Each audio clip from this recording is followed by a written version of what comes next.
Hello friends, अगर आप ITR file करने वाले हैं और रिफंड एक्सपेक्ट कर रहे हैं तो ये 3 डॉक्यूमेंट्स आपको चेक करना मैंडेटरी है, जिसे नहीं करने से आपका रिफंड हफ्तों तक या महीनों तक भी अटक सकता है। डेडलाइन पास है तो चलिए आज देखते हैं 3 ऐसे डॉक्यूमेंट्स जो फाइलिंग के पहले आपको चेक करना मैंडेटरी है। तो बिना देर किए लेट्स गेट स्टार्टेड। सबसे पहले सबसे इंपॉर्टेंट डॉक्यूमेंट सैलरीड एम्प्लॉयज़ के लिए, जो कि है आपका फॉर्म 16। फॉर्म 16 रिटर्न फाइलिंग के पहले चेक करना बहुत ही ज़्यादा मैंडेटरी है, क्योंकि इसमें कुछ क्रूशियल इन्फॉर्मेशंस आती है। जैसे पार्ट बी ऑफ फॉर्म 16 में आपके सैलरी का ब्रेकअप दिया होता है, जो आपकी इनकम टैक्स रिटर्न फाइलिंग के लिए क्रूशियल है। दूसरा, पार्ट ए में आपके टीडीएस का ब्रेकअप दिया होता है, जो आपको मैच करना होता है अपने एक्चुअल डिडक्शन से। मतलब आपका एक्चुअल डिडक्शन और फॉर्म 16 के पार्ट ए में जो टीडीएस डिडक्ट हुआ है वो मैच हो रहा है या नहीं। और तीसरा, एम्प्लॉयर का टैन और पैन करेक्ट है या नहीं। अगर कोई भी डिस्क्रिपेंसी आती है आपके फॉर्म 16 में तो आपको अपने एम्प्लॉयर से कांटेक्ट करना पड़ता है, और वो करेक्ट होने के बाद आप सही रिटर्न फाइल कर सकते हो। अब दूसरा सबसे ज़्यादा ज़रूरी डॉक्यूमेंट है फॉर्म 26 AS और AIS। ये आपको इनकम टैक्स पोर्टल पर लॉगिन करके डाउनलोड करना है। ये डाउनलोड करने के बाद आप सबसे पहले चेक करोगे कि जितना आपका टीडीएस डिडक्ट हुआ है वो सेम एग्जैक्टली फॉर्म 26 AS से मैच हो रहा है या नहीं। दूसरा, अगर आपकी कोई और इनकम है, जैसे आपने शेयर्स सेल किए हैं या फिर आपकी कोई इंटरेस्ट इनकम है FD से या फिर बैंक इंटरेस्ट, जो आप अपने रिटर्न में बताना भूल गए हो, तो वो आपको AIS में देखने को मिल जाएगी।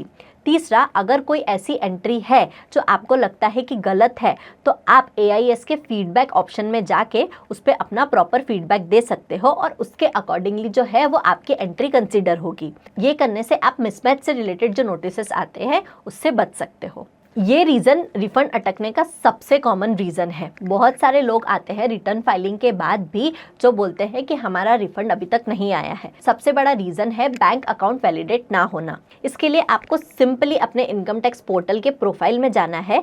वहाँ पर बैंक अकाउंट्स दिखेंगे आपको ये चेक करना है कि आपका जो भी रिस्पेक्टिव बैंक अकाउंट है वो वैलिडेटेड है कि नहीं। उसका स्टेटस आपको दिख जाएगा। अगर वैलिडेटेड नहीं है तो आपको करेक्ट बैंक के डिटेल्स और IFSC कोड डाल के उस अकाउंट को वैलिडेट करना है। सबसे इंपॉर्टेंट बात ये होती है कि बहुत सारे लोगों का पुराना बैंक अकाउंट, मतलब जो प्रीवियसली एग्जिस्टेड बैंक अकाउंट है, वो ऑलरेडी इनकम टैक्स पोर्टल पर डला होता है, जो हमने ही पहले डाला होता है। लेकिन वो अकाउंट बंद होने के बाद भी हम उस अकाउंट को इनकम टैक्स पोर्टल से रिमूव नहीं करते हैं, जिसके कारण डिस्क्रिपेंसीज आती है।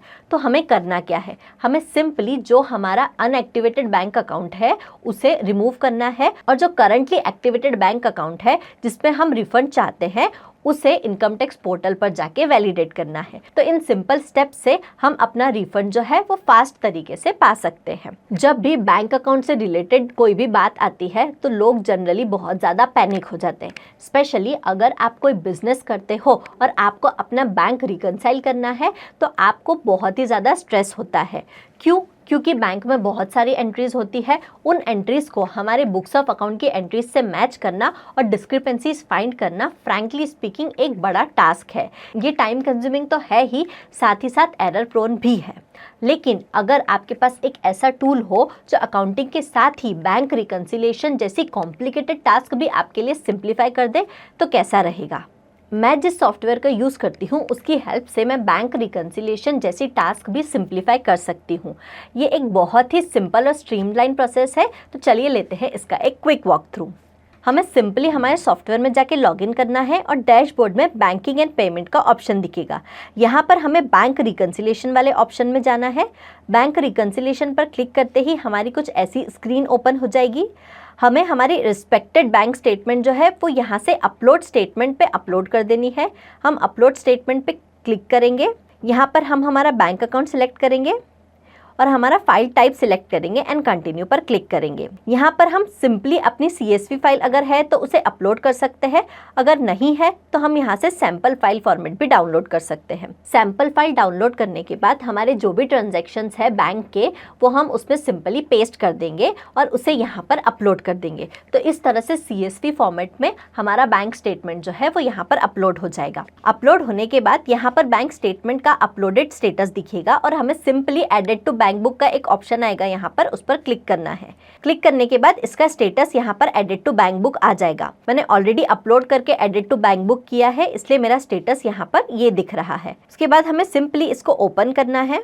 एंड यहाँ पर हमारे बैंक के सारे ट्रांजैक्शंस दिखेंगे। रिकंसिलिएशन करने के लिए हमें मोर पे जाना है और स्टार्ट रिकंसिलिएशन पर क्लिक करना है। स्टार्ट रिकंसिलिएशन पर क्लिक करते ही हमारा रिकंसिलिएशन प्रोसेस जो है वो स्टार्ट हो जाएगा और हमारे पास हमारा एक रिकंसाइल्ड स्टेटमेंट दिखेगा जो इन सेगमेंट्स में डिवाइडेड होगा। Matched, missing in ledger, missing in bank book, reconciled letter, discarded और रिकंसाइल्ड। तो इस तरह से हम अपने एंट्रीज का स्टेटस देख के उस पर करेक्ट एक्शन ले सकते हैं। तो देखा आपने, बैंक रिकंसिलिएशन जैसा कॉम्प्लिकेटेड टास्क भी कितना सिंपल हो जाता है अगर हम एक सही सॉफ्टवेयर का यूज़ करते हैं। तो अगर आप भी बैंक रिकंसिलिएशन और ऐसे बहुत सारे टास्क जैसे जीएसटी कंप्लायंसेस, टीडीएस कंप्लायंसेस और बाकी सारी एडवांस अकाउंटिंग रिपोर्ट की भी रियल टाइम बेसिस पे रिपोर्ट चाहते हैं तो आप इस सॉफ्टवेयर को ट्राई कर सकते हैं। इसकी लिंक हमने नीचे डिस्क्रिप्शन में दी है। तो दोस्तों, ये 3 डॉक्यूमेंट्स तो हमने चेक कर लिए, लेकिन इन 3 डॉक्यूमेंट्स को चेक करना ही काफ़ी नहीं है। इनकम टैक्स रिटर्न फाइलिंग के बाद सबसे ज़्यादा मैंडेटरी है उसे ई वेरीफाई करना। ई वेरीफाई करना मतलब हम गवर्नमेंट को बोल रहे हैं कि जो भी इंफॉर्मेशन हमने आईटीआर में दी है वो ट्रू एंड करेक्ट है। हम उसे वेरीफाई कर रहे हैं ई वेरिफिकेशन के थ्रू। ई वेरिफिकेशन करने के भी डिफरेंट प्रोसेसेस है, जिसका एक सेपरेट वीडियो हमारे चैनल पर अवेलेबल है, जिसकी लिंक हमने नीचे डिस्क्रिप्शन में दी है। तो सबसे पहले इनकम टैक्स रिटर्न फाइलिंग के पहले अपने ये 3 डॉक्यूमेंट्स फॉर्म 16, फॉर्म 26 AS और AIS को चेक करें। अपना बैंक अकाउंट वैलिडेटेड है या नहीं ये चेक करें इनकम टैक्स पोर्टल पर जाके, और सबसे इंपॉर्टेंट अपने रिटर्न को ई वेरीफाई करें। अगर आपने ये सारी प्रोसेस सही से फॉलो की है तो आपके पास आपका रिफंड काफ़ी स्मूथली पहुंच जाएगा। तो आप हमें कमेंट्स में बताइए कि क्या इस साल आपने रिफंड के लिए अप्लाई किया है।